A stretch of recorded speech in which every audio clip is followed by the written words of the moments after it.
Hello mga ka-anonymous, and for today's vlog, tayo ay magluluto ng ginisang kangkong with sitaw. So kailangan ng mga requirements. So unang-unang requirements ay ang kangkong. So dalawang bahagi, kailangan ng dahon at yung isa may ginayat-gayat na katawan ng kangkong. So kailangan din natin ng giniling, toyo at paminta. So kailangan din natin ng oyster sauce, pampalapot, sibuyas, pamparoma, bawang, sili na pangpaanghang, at dapat di mawala ang ginisa mix. So ilalagay natin yung kawali at paiinitin. Lalagyan na natin ng mantika. So kailangan lang konti lang. Kapag mainit na yung mantika, ilalagay natin yung sibuyas at bawang, pamparoma. So, haluin lang natin ng kaunti.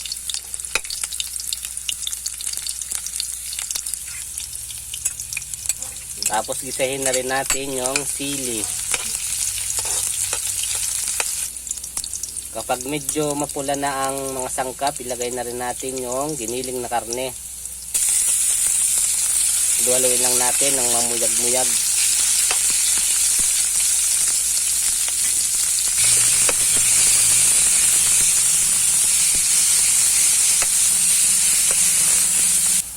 Tatakloban muna natin siya and within 3 minutes para maluto yung kanyang karne.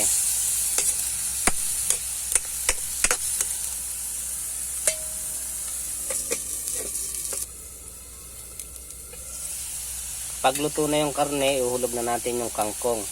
Una natin ilalagay yung katawan ng kangkong at yung sitaw kasi matigas ito. So haluin natin. Yan, haluin natin. Lalagay na rin natin yung paminta at yung, so bali dalawin lagay natin, at yung susunod natin ay yung ginisa mix. Ito nagpapasarap sa ating ginisa, yung ginisa mix.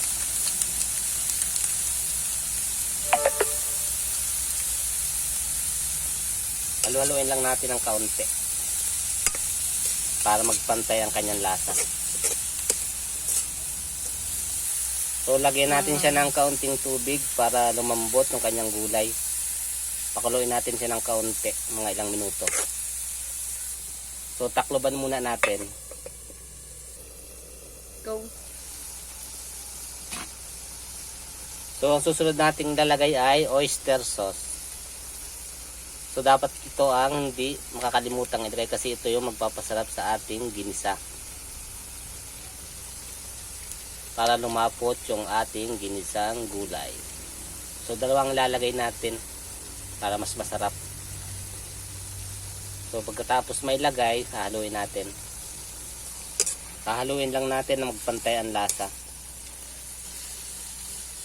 Ang susunod natin ay soy sauce o toyo, pampabalanse.